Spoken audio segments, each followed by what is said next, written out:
بات چل پڑی ہے تو میں عرض کرتا ہوں، میرا اسفار میں بھی معمول ہے، کسی ایئرپورٹ پہ جاؤں، کچھ وقت باقی ہو، مسجد میں جاتا ہوں، 2 رکعت پڑھتا ہوں، 4 پڑھتا ہوں، 6 پڑھتا ہوں، جتنا وقت ہو،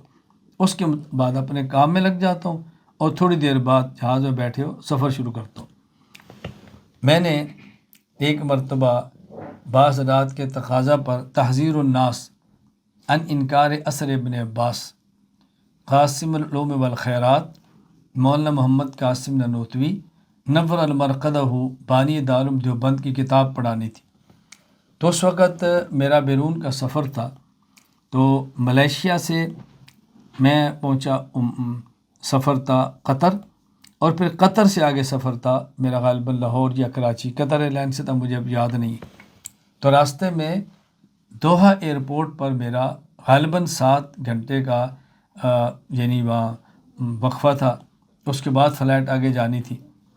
مسجد میں گیا اور میں نے وہیں ملیشیا سے فوٹو کاپی نکلوا لی تحذیر الناس کی، ایئرپورٹ کی مسجد میں بیٹھ گیا، اور 6 گھنٹے لگے، پوری کتاب پڑھ کے خلاصہ نکال کے میں نے کاغذ پہ رکھ لیا، اور آ کر میں نے سبق پڑھانا شروع کر دیا۔ تو تحذیر الناس کا میں نے دوران سفر دوحہ ایئرپورٹ پر مطالعہ کیا ہے، اور نوٹس لکھ کے میں نے اس کو پڑھا ہے۔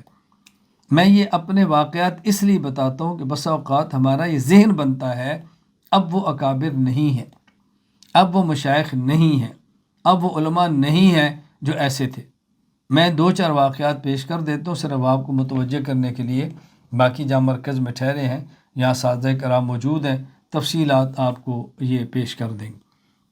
تو ہم نے کام کرنا ہے تو ہم اخلاص، اعتدال، دلائل